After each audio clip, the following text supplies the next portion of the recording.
Bismillahirrahmanirrahim. Assalamualaikum warahmatullahi wabarakatuh. Bagaimana kabarnya teman-teman? Kali ini saya Muhammad Hafaz, mahasiswa dari Institut Agama Islam Mabang Cirebon, akan mempresentasikan hasil dari makalah saya, yaitu yang berjudul Lembaga Keuangan Syariah. Untuk mengerjakan atau memenuhi tugas penilaian akhir semester, itu dosen pengampunnya Ibu Nur Haida. Pasti teman-teman penasaran, apa itu lembaga keuangan syariah dan apa sajakah yang termasuk dengan lembaga keuangan syariah? Kalau teman-teman penasaran, tonton sampai habis ya. Untuk selanjutnya akan saya jelaskan apa itu lembaga keuangan syariah. Oke teman-teman, pasti penasaran apa itu lembaga keuangan syariah? Saya akan jelaskan. Lembaga keuangan syariah merupakan suatu badan usaha yang kekayaannya dalam bentuk aset keuangan maupun non-finansial. Sedangkan menurut Undang-Undang tentang Perbankan Syariah di Indonesia, lembaga keuangan syariah merupakan badan atau lembaga yang tugasnya menarik dana dan menyalurkannya kepada masyarakat dengan prinsip syariah. Tuh, dapat disimpulkan bahwa lembaga keuangan syariah merupakan suatu badan atau lembaga yang kekayaannya dalam bentuk aset keuangan maupun non-finansial dengan tugas menarik dana masyarakat dan menyalurkannya kepada masyarakat juga dengan prinsip syariah. Jadi dapat disebutkan seperti itu. Selanjutnya yaitu lembaga keuangan syariah. Perkembangan lembaga keuangan syariah. Perkembangan lembaga keuangan syariah itu ada dua macam. Yang saya akan jelaskan yaitu pertama kali di Indonesia, perkembangan lembaga keuangan syariah di Indonesia. Pada tahun 1983 sampai 1992 itu pertama kali menerapkan sistem bagi hasil. Jadi menerapkan sistem bagi hasil, tidak menerapkan sistem bunga, akan tetapi menerapkan sistem bagi hasil. Selanjutnya itu dari 1992 sampai 1998 itu Bank Syariah mempunyai landasannya. Pertama kali Bank Syariah pertama kali memiliki landasan. Selanjutnya dari 1998 sampai 2010 itu muncul kebijakan syariah di berbagai sektor. Jadi dari 1998 sampai 2010 itu kebijakan tentang syariah itu sudah menyebar di berbagai sektor, tidak hanya di bank syariah saja, seperti asuransi syariah, pasar modal syariah, pegadaian dan yang lainnya. Selanjutnya itu dari 2010 sampai 2015 itu memantapkan kebijakan syariah. Jadi mengevaluasi atau mengkaji ulang tentang kebijakan syariah supaya lebih baik lagi. Tuh. Selanjutnya dari 2015 sampai 2017 itu mulai masuk teknologi. Jadi keuangan syariah berkembang mengikuti zaman, yaitu dengan digitalisasi keuangan syariah, mulai masuk teknologi di sektor keuangan syariah. Selanjutnya dunia. Bank syariah pertama kali itu diciptakan di Mesir. Akan tetapi sebelum itu ada dua negara yang sudah merencanakan membuat bank dunia yang berbasis syariah, yaitu negara Pakistan dan Malaysia. Pakistan dan Malaysia yang kemudian mendirikan bank tanpa bunga itu pada tahun 40-an sampai tahun 50-an. Sedangkan di tahun 1963 Mesir mendirikan Midgram Lokal Saving Bank. Jadi Mesir itu mendirikan bank yang hanya di sekitar Mesir saja, tidak berkembang ke dunia. Akan tetapi pada tahun 1967 itu diambil alih oleh Nation Bank of Egypt, yaitu dengan menggunakan prinsip bunga lagi, tidak berprinsip syariah. Itu karena kekuasaan sudah diambil alih, rezimnya berganti. Jadi membuat bank syariah yang di Mesir itu diambil alih oleh Nation Bank of Egypt dengan basis bunga, yang kemudian berkembang karena tidak statis, karena peradaban itu sifatnya dinamis, maka berkembang juga bank syariah. Yang tadinya hanya dua pemikir atau yang merencanakan bank dunia syariah, yaitu Pakistan dan Malaysia, sekarang pada tahun 1975 itu 22 negara Islam itu mendirikan satu bank dunia Islam, yaitu IDB, Islamic Development Bank. Artinya bahwa negara-negara Islam juga memiliki bank dunia, tidak hanya negara-negara Eropa saja atau negara-negara yang non Islam tuh, yang non Islam kan atau bank konvensional dunia itu IMF, sedangkan bank dunianya Islam itu IDB, Islamic Development Bank. Artinya bahwa pembangun ekonomi Islam. Selanjutnya tahun 70-an itu menyebar di Pakistan, Iran, dan Sudan dan lainnya. Yang kemudian pada tahun 80-an itu berkembang di negara-negara Arab, Asia Tenggara, dan Eropa yang lainnya. Itulah perkembangan dari lembaga keuangan syariah di dunia. Oke teman-teman, selanjutnya itu bank syariah.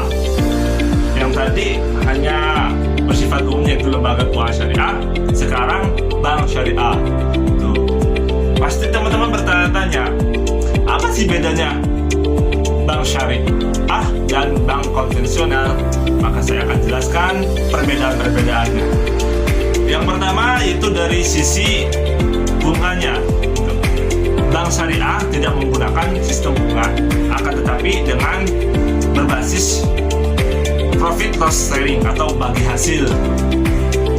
Sedangkan konvensional itu menggunakan sistem bunga. Yang artinya bahwa dua sistem ini berbeda gitu. Keuntungannya juga berbeda. Kalau sistem bunga hanya satu pihak saja yang diuntungkan, sedangkan bagi hasil itu kedua belah pihak saling menguntungkan. Yang selanjutnya itu perbedaannya dari lembaga yang pengawasannya. Kalau bank syariah itu diawasi oleh Dewan Pengawas Syariah atau DPS, sedangkan konvensional itu tidak diawasi oleh Dewan Pengawas Syariah. Akan tetapi kalau sekarang itu OJK, otoritas jasa keuangan, maka bank konvensional itu diawasi oleh OJK. Perbedaan yang ketiga yaitu dari sisi uangnya, penggunaan uangnya. Kalau di bank syariah itu uang bukan komoditi, akan tetapi hanyalah alat pembayaran. Sedangkan bank konvensional itu uang merupakan komoditi selain sebagai alat pembayaran. Jadi keuangan itu tidak menjadi utama kalau di bank syariah.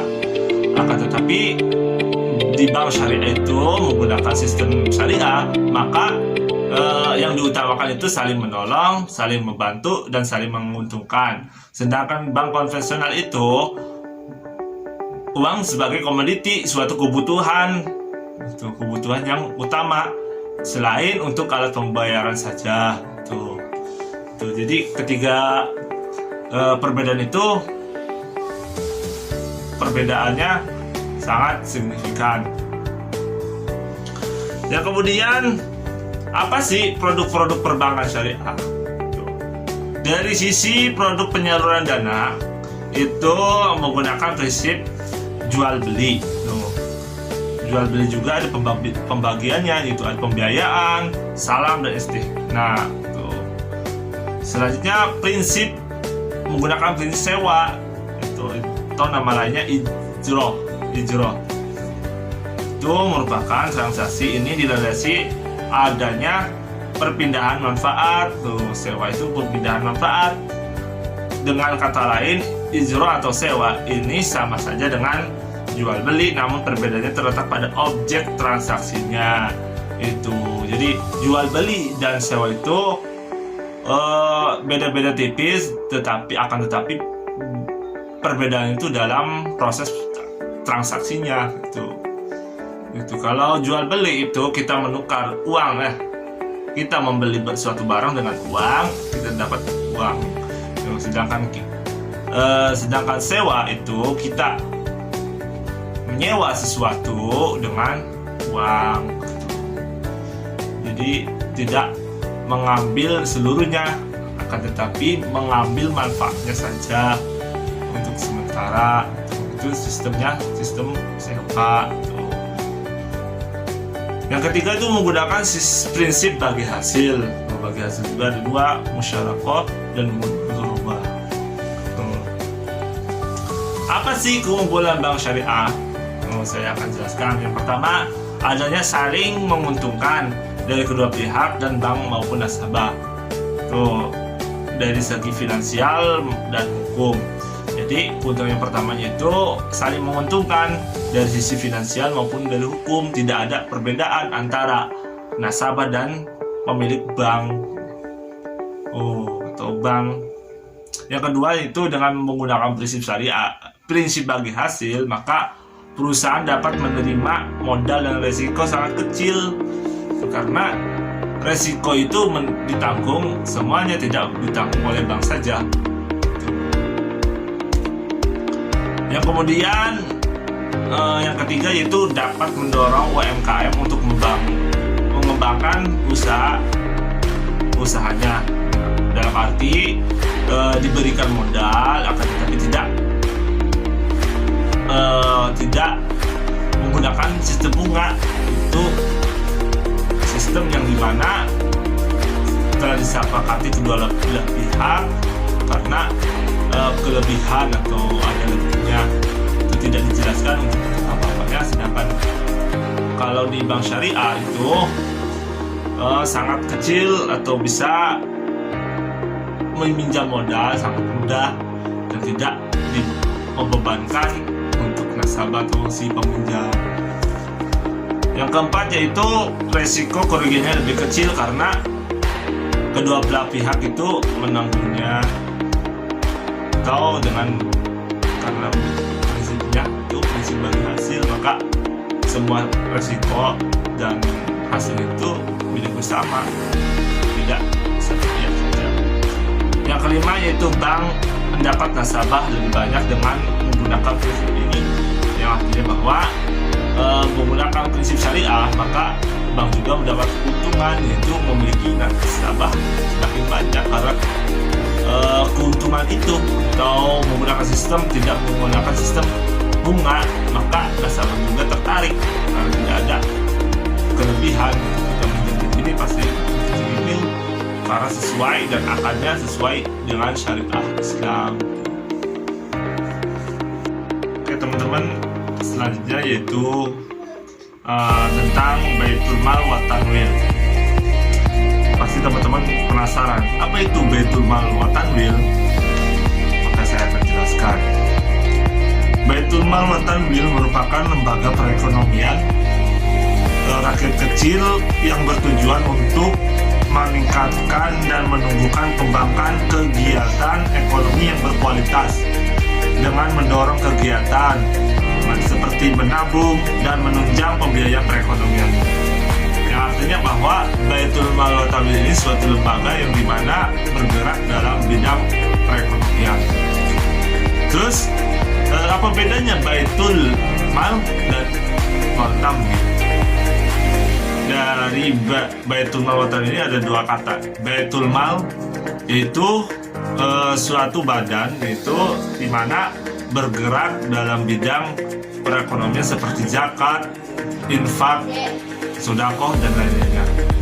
Sedangkan wa Tanwil itu bergerak dalam bidang investasi dan pasar modal. Jadi Baitul Mal Tanwil ini mencakup antara kegiatan non-bank yaitu zakat, infak, sedekah, dan sedangkan wa Tanwilnya itu seperti investasi dan juga simpan pinjam. Terus Baitul Mal Tanwil itu memiliki visi, misi, tujuan dan prinsip yang khas, yang dimana merupakan keuangan syariah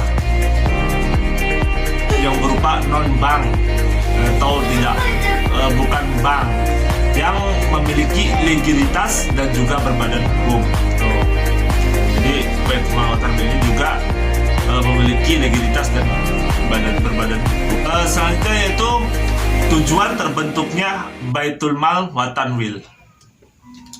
Yang pertama yaitu meningkatkan dan mengembangkan potensi umat dalam program pengentasan kemiskinan, khususnya pengusaha kecil atau lemah. Yang kedua yaitu memberikan sumbangan aktif terhadap upaya pemberdayaan dan peningkatan kesejahteraan umat. Yang ketiga, menciptakan sumber pembiayaan dan penyediaan modal bagi anggota dengan menggunakan prinsip syariah. Yang keempat, mendorong sikap hemat dan gemar menabung. Yang kelima itu menjadi lembaga keuangan alternatif yang dapat mendorong pencapaian pertumbuhan ekonomi nasional. Tuh, jadi dari kelima tersebut itulah tujuan dari terbentuknya Baitul Mal wa Tanwil. Jadi poin pentingnya itu Baitul Mal wa Tanwil itu bukan bank, tetapi lembaga ini bergerak dalam sektor ekonomi. Itu untuk Baitul Mal berarti bergerak dalam zakat, infak, sedekah. Sedangkan wa Tanwil itu bergerak dalam bidang investasi dan simpan pinjam. Terus apa saja produk-produk Baitul Mal wa Tanwil? Itu ada dua. Yang pertama simpanan, itu mudharabah, yang dimana simpanan yang dilakukan oleh pemilik dana atau anggota sohibul mal yang selanjutnya mendapatkan bagi hasil yang sesuai kesepakatan bersama.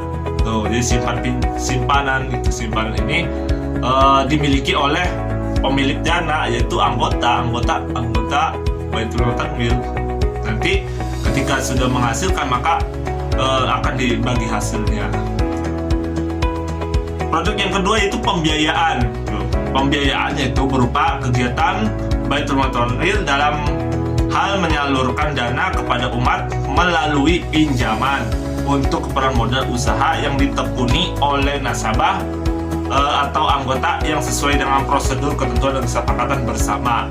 Yang artinya itu produk yang pembiayaan itu lebih ke mengasih modal kepada anggota gitu. Jadi kan Baitul Mal Tamil itu tidak hanya bergerak dalam bidang infak, sedekah dan yang lainnya, akan tetapi Baitul Mal Tamil juga bergerak dalam investasi dan juga simpan pinjam. Jadi ketika ada anggota yang ingin meminjamkan dana maka dikasih. Karena itu fungsi dari Baitul Mal Tamil ada dua produknya, itu yang pertama simpanan dan juga pembiayaan. Terus apa saja yang dalam pembagian atau bagian-bagian dari simpanan atau mudharabah? Yang pertama itu simpanan berguna, simpanan pendidikan, hari raya, akikah, walimah, simpanan ziarah dan wadiah, dan yang terakhir deposito. Yang artinya itu simpanan untuk anggota atau oleh anggota itu. Nanti ketika simpanan itu sudah mendapat hasil maka akan dibagi. Terus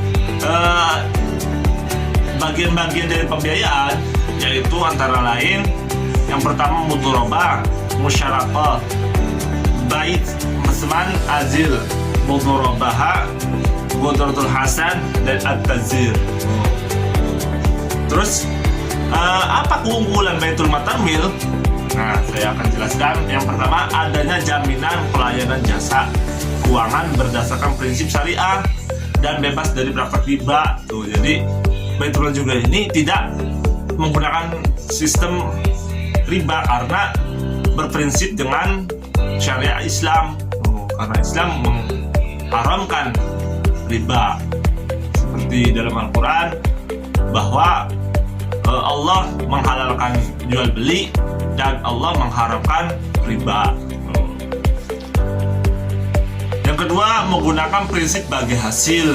Oleh karenanya Baitul Mal Tamil ini sangat bagus untuk atau mempunyai kelebihan itu karena menggunakan prinsip bagi hasil.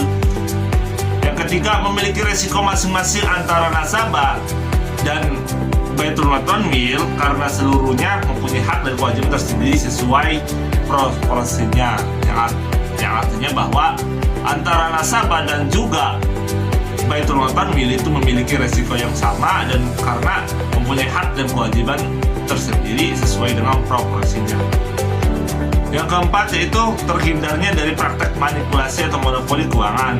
Artinya bahwa tidak ada monopoli keuangan, tidak salah satu pihak saja yang diuntungkan, akan tetapi dua belah pihak atau saling menguntungkan. Yang kelima yaitu adanya rasa saling menguntungkan. Yang tadi saya jelaskan bahwa ketika tidak ada praktek monopoli keuangan maka itu dilakukan akan impactnya itu saling menguntungkan antara nasabah dan juga Baitul Mal Tamil. Oke teman-teman, kali ini saya akan menjelaskan pegadaian syariah.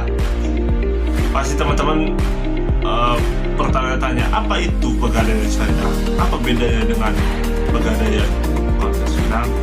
Saya akan jelaskan. Pegadaian secara umum itu di mana seseorang meminjam uang dengan suatu barang sebagai jaminannya, dengan kemungkinan itu akan bisa dibayar dan akan dikembalikan juga barang yang si pengutang itu jamin. Baik. Jadi secara umum bahwa pegadaian itu kita meminjam uang dengan jaminan suatu barang yang kita miliki. Sedangkan kalau misalkan pegadaian syariah maka menggunakan prinsip syariah, itu tidak adanya bunga, sistem bunga, tapi dengan sistem bagi hasil, itu dengan cara sepakat antara kedua belah pihak. Selanjutnya yaitu landasan pegadaian syariah. Kalau di pegadaian konvensional itu tidak ada unsur-unsur syariah. Akan tetapi kalau pegadaian syariah, maka landasannya itu pasti ada Al-Quran, hadis, dan yang terakhir itu Dewan Syariah Nasional. Kalau di konvensional itu hanya OJK dan pemerintah gitu. Sedangkan pegadaian syariah itu mempunyai landasan hukum, yaitu pertama di Al-Quran dan hadis. Yang lebih utama itu Al-Quran dan hadis. Yang kemudian itu ada lembaga yang namanya itu Dewan Syariah Nasional yang meresmikan pegadaian syariah di negara tersebut atau negara Indonesia. Itulah perbedaan dari konvensional dan pegadaian konvensional dan juga pegadaian syariah. Oke, selanjutnya yaitu pasar modal syariah. Pasti teman-teman penasaran, apa itu pasar modal syariah? Apakah kita memasarkan modal? Ini namanya, nama lain dari pasar modal yaitu ketika yang dimana kegiatan yang berhubungan dengan perdagangan efek syariah perusahaan. Artinya bahwa ini suatu perdagangan modal gitu. Antar uang dan uang gitu. Dan pasar modal Indonesia itu pertama kali itu menerapkan operasional yang sementara ini masih dalam bentuk indeks, yaitu Jakarta Islamic Index JII pada PT Bursa Indonesia. Dan pasar modal di Indonesia juga dimulai dan diterbitkan reksadana syariah pada tanggal 25 Juni tahun 1997.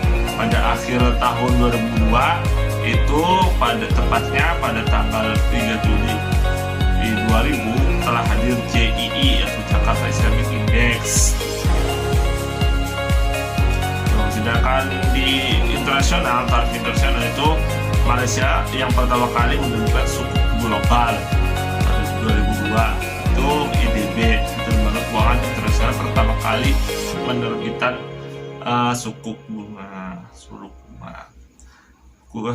modal. Prinsip-prinsip pasar modal apa saja?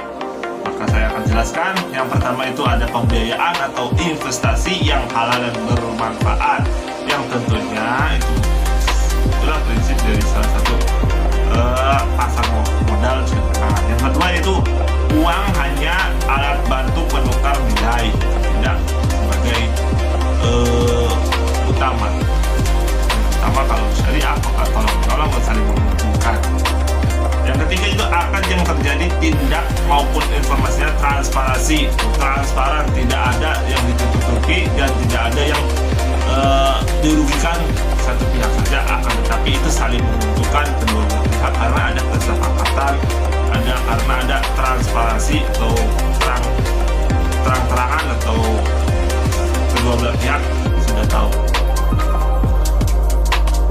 Yang keempat yaitu baik pemilik harta maupun image tidak boleh mengambil resiko yang melebihi kemampuan dan dapat menimbulkan kerugian. Yang artinya bahwa antara pemilik harta dan juga image yang bukan itu, maka itu tidak boleh mengambil resiko yang melebihi kemampuan, tidak, karena dapat mengambil atau menimbulkan kerugian. Jadi harus hati-hati dalam hal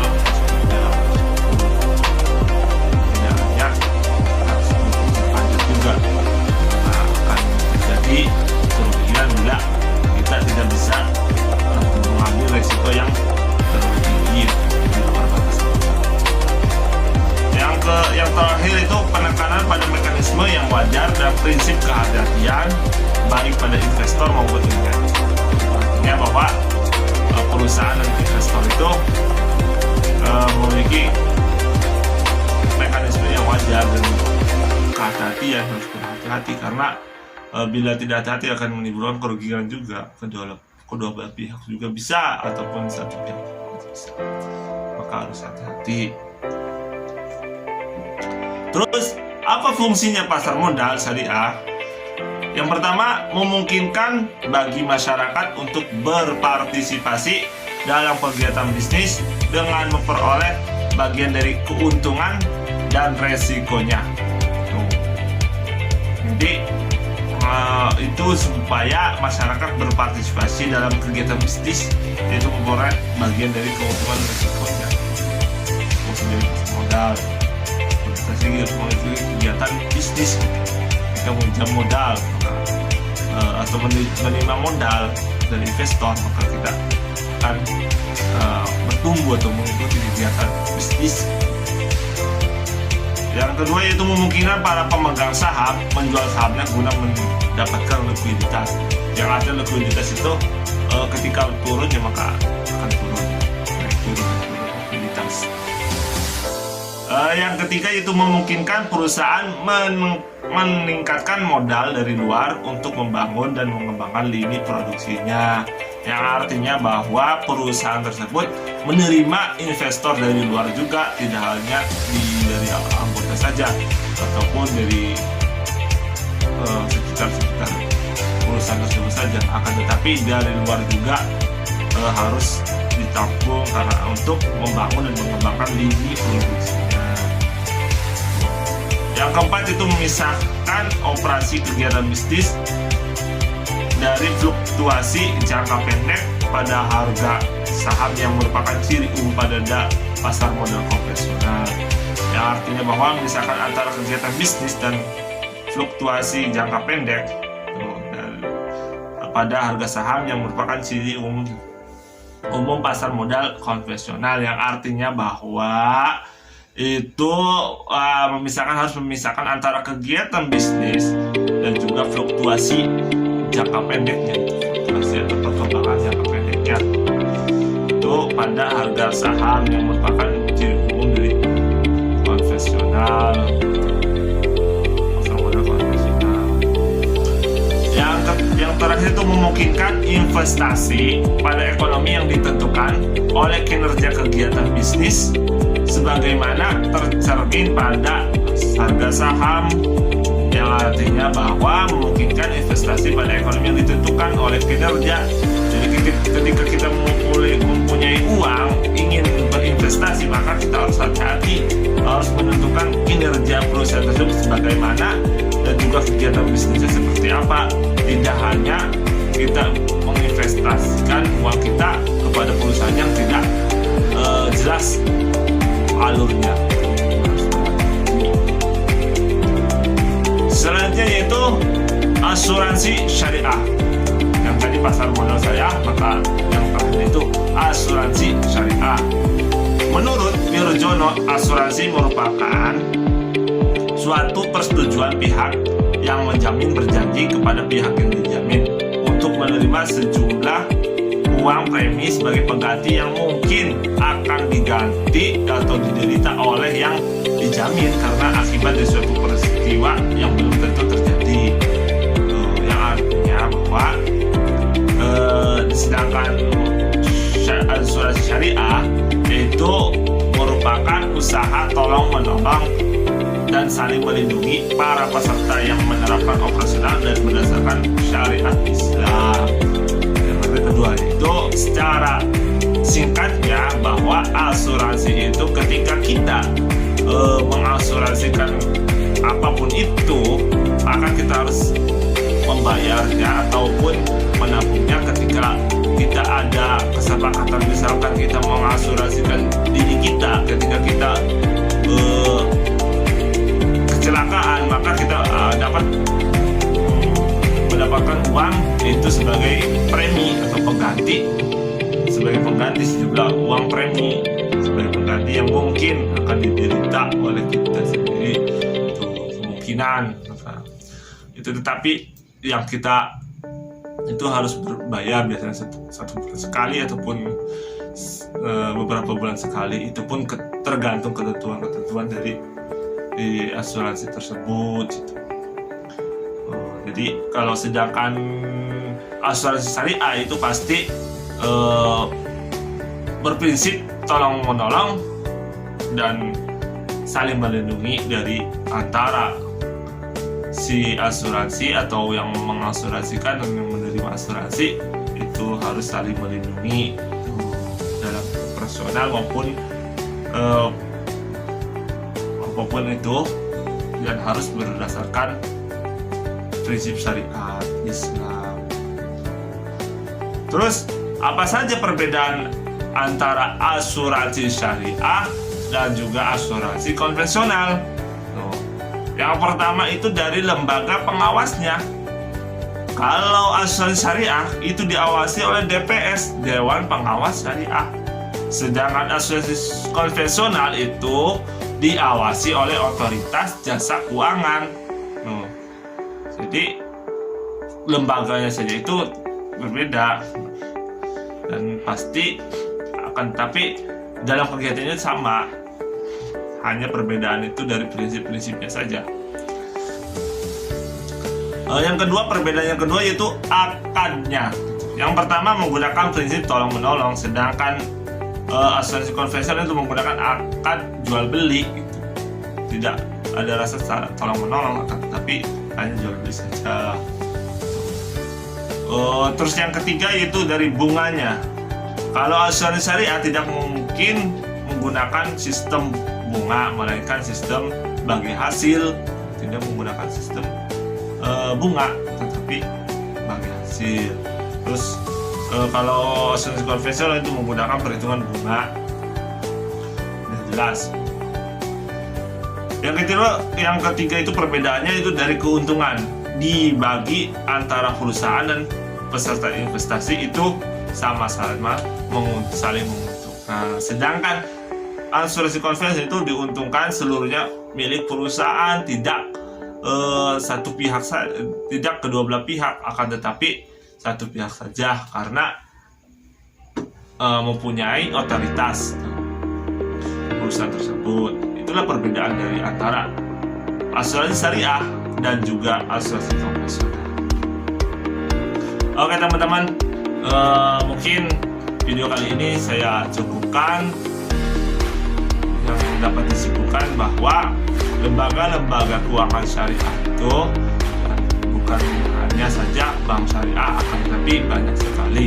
Yang antaranya ada Baitul Mal wa Tamwil, asuransi syariah, pegadaian syariah, pasar modal syariah, dan yang lainnya juga.